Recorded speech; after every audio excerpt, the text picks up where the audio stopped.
How's it going, folks? Welcome back to the channel. I'm your pal Cal, and for the last few weeks I've been testing the Biscuit Shop Biscuit Node cluster wardriving, cluster de-authing, just cluster everything, and I love just the development of the entire Biscuit Manager app. We've got different wardriving platforms coming out now. We got the WDG Go coming out, which is kind of like the Pokemon Go, which I know we've been calling Wiggle Pokemon Go for us for the longest time, but now we have a legit Pokemon Go for us in particular. This is amazing. Not just for like our community in particular, but for just tech enthusiasts everywhere. It's implemented SDR, it's implemented every LoRa, you name it, it's on there. I love it. ADSB there.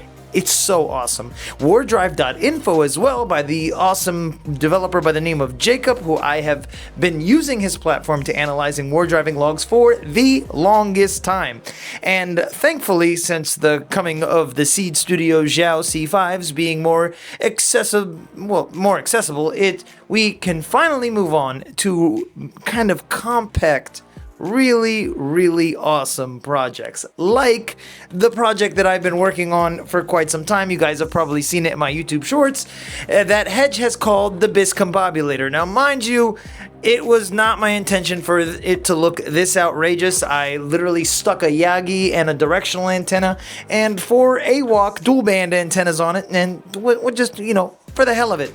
I also gave some like heavy-duty magnets on the bottom. They can hold up to 180 pounds. And before you think that I was going to use them to Spider-Man myself up a tall building, I have actually been using it to mount it on the top of my vehicle, and it stays pretty compact. Now, mind you, again, you don't have to build something like this. You could build something compact. You could build something a lot more discreet than this. But I wanted to see how outrageous I could get before, you know, it was noticeable. And believe it or not, it's not that noticeable. Now, a dear friend of mine named Dave actually sent me over the STL files for a much more discreet design, and I'll be showcasing it on my channel very soon because it's a NerdSec box for Xiao C5s, and I'm actually working on a 10-node cluster for NerdSec team leader Kinda Geeky and his friend Dale. It's going to look amazing. It's the same box, just a lot more antennas and a lot better of a presentation with magnets on the bottom, because just the magnets make it so easy. I mean, I tried everything to get the Bis Combobulator to fly off my car, and it wouldn't. I was going the speed limit to push its limits, and it still didn't come out the car. But I'm going to show you exactly what the insides look like, because it's nothing special. You can get a voltage regulator, hook up all the Xiaos together, or do what Hedge did and stack Xiaos on top of each other through the GPIO pins. There's another awesome member of the community who actually did it with dev kits, and I was testing the cluster wardriving nodes with 3 dev kits just kind of sandwiched together on a PCB. You might have seen it in my YouTube shorts, and that works too. But believe it or not, you can do all of it with really simple components. You want to 3D print or grab yourself a waterproof box. That should be your first goal. I will link the box that I'm using down below. Just Dremel the top and make sure the SMA antennas, you know, kind of stick in place. But it's that easy. Keep in mind, you want to seal the box and make sure that the clasp, God forbid you're driving and, you know, it flies open and somebody else's windshield gets hit with a Xiao. And that's another thing. This video is for educational purposes only. Remember to only test your own hardware.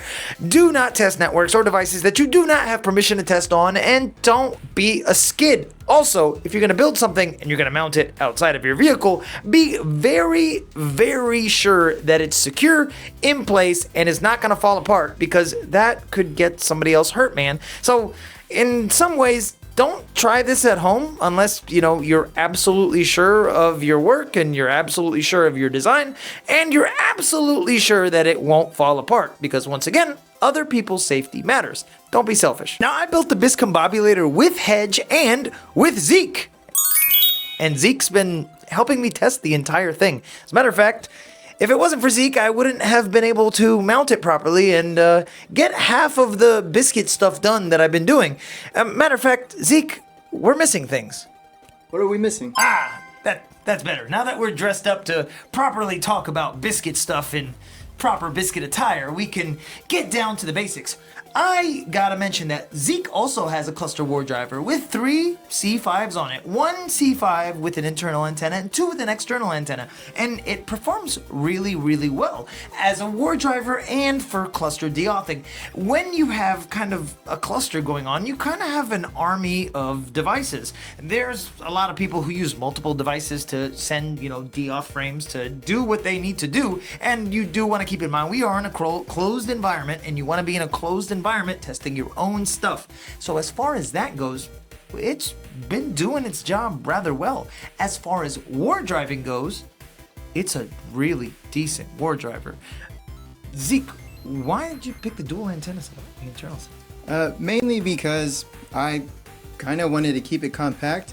With the internal antenna on the WaveShare DIY biscuit that I have, or DIY biscuit node that I have, I just thought, you know what, it looks cool. Most of the SDR devices that we use will rock dual antennas, and I just wanted it to be a little bit more compact, but I'm pretty sure it's powerful enough to get that reach. Now, you talked about deauth nodes also. I actually tested that in a previous video and actually wanted to make a separate video on it, but Cal is absolutely right. If you're a cyber student like me and you kind of want to know a little bit more about some attacks and vulnerabilities on your networks or the networks that you're going to be healthily maintaining, Hedge did a really good job on the deauth icon. If you don't know what that's about, it's okay, he's got you covered. Go over to the deauth icon, click on the question mark, there's a full description of what that is. And honestly, I tested it out for myself, like Cal said, in an isolated environment, and it was amazing to see how I could put my Biscuit Pro under my smart TV and then put a Biscuit node in between 2 Android phones and see simultaneously how they would be kicked off of the wireless network, and to visually see the actual range that kind of setup has. Now, like I said, and like Cal said, make sure you only test these kind of features in your own isolated environment on your own systems. And as far as like professional tests go, a cluster node can be made super compact. You do not have to build something obnoxious like I have. This was mostly for fun and for show, and to be like, look at this extra thing that I made.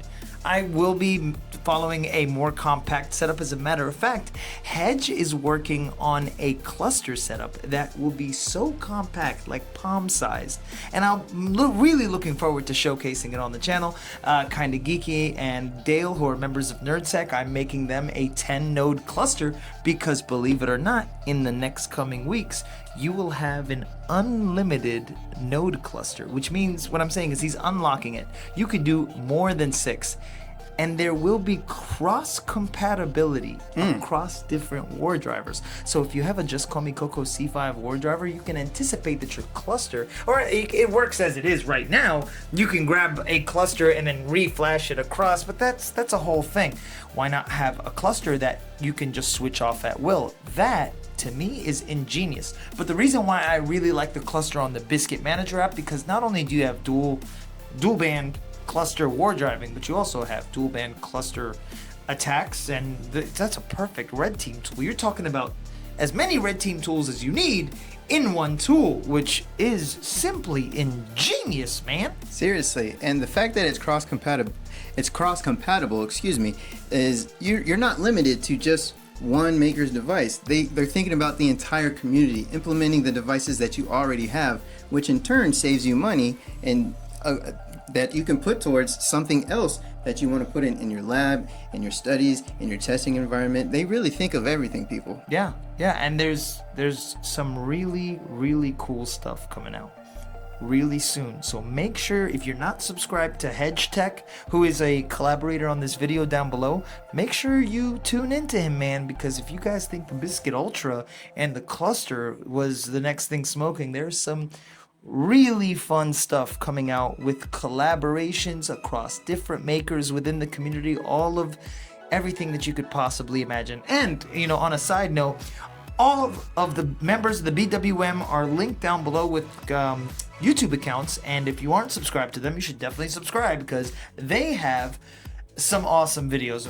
I personally love the direction the community's been going across is people working with each other, the podcast going. There's so much cool stuff, man. So keep in mind, this directional antenna, this is like a cheap $5 directional antenna that I've had for forever. I actually dropped it and broke it, so I hot glued it everywhere, and I stuck it to the Yagi. This is a 2.45 gigahertz Yagi that I got from like AliExpress a long time ago. I've used it maybe twice, and now I've just kind of implemented it for the sake of sticking it to the back of my car and it looking like a weather vane or something. It definitely works. I was able to test it. It does a good job, but you can get just as good performance with dual band Wi-Fi antennas. Make sure you get good ones. These 4 are from AWOC Dynamics and they work really, really, really well.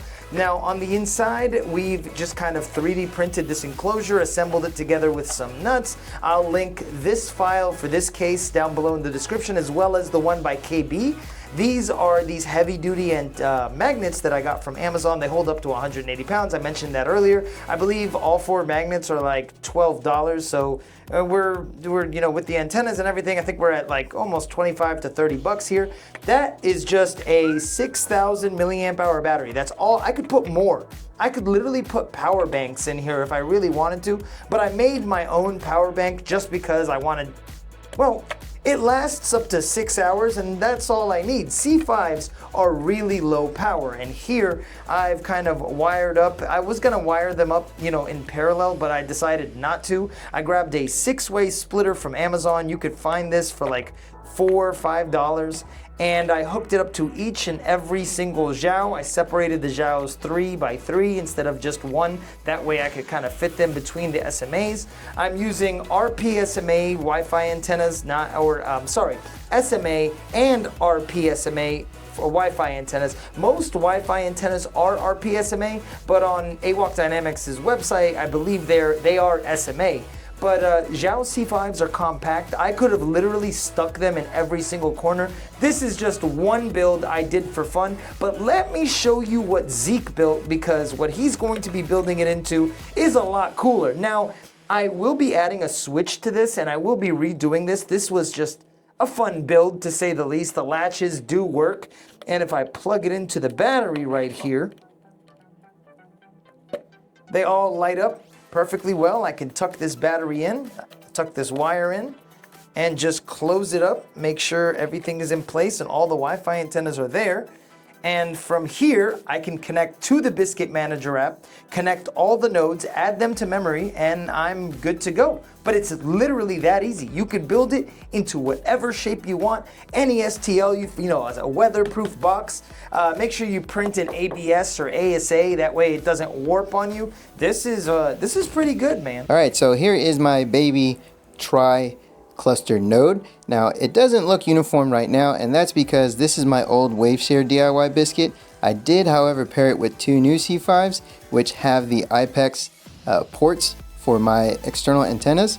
Now, the reason why I went with this, mainly because I wanted to keep my footprint for the actual case that I house this in a little bit smaller and with less antennas. Now, I know what you're thinking, more antennas means more range, but for me, I'm going for not only the look, but also I just know that it's going to be fun and have a lot of reach with those 2 antennas. Now, if you are interested in picking up these IPEX ESP32 C5s, you can actually find the link in the Valley server. But yeah, that's how you build a cluster node. It's that easy. And with a splitter, you don't need a voltage regulator. You don't need anything. It's actually that easy. And if you want to find any of the parts, I'll link almost all the parts down below. The ESP32 C5 though, the ones that Zeke is using, those ones with the IPEX antenna, I could only find them on AliExpress, and even then they aren't authentic, but they work as dev kits, which is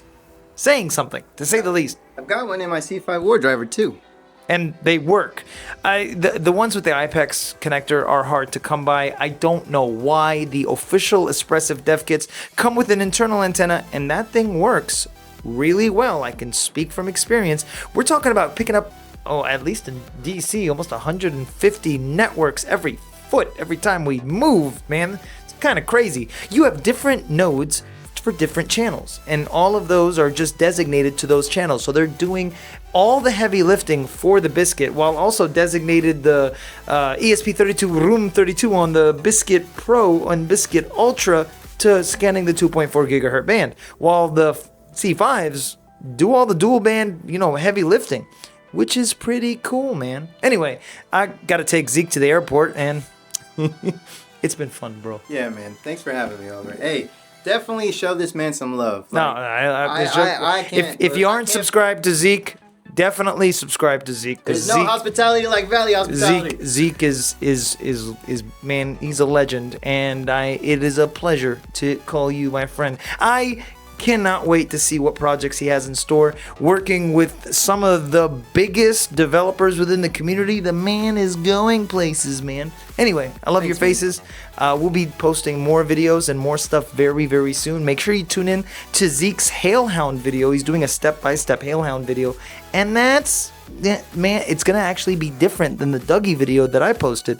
So we're talking about e-bytes. E-byte EO1s and EO7s, and there's some big Hailhound news coming out, as well as some really cool war driving news. Oh yeah. So make sure you tune in. We'll see you next time.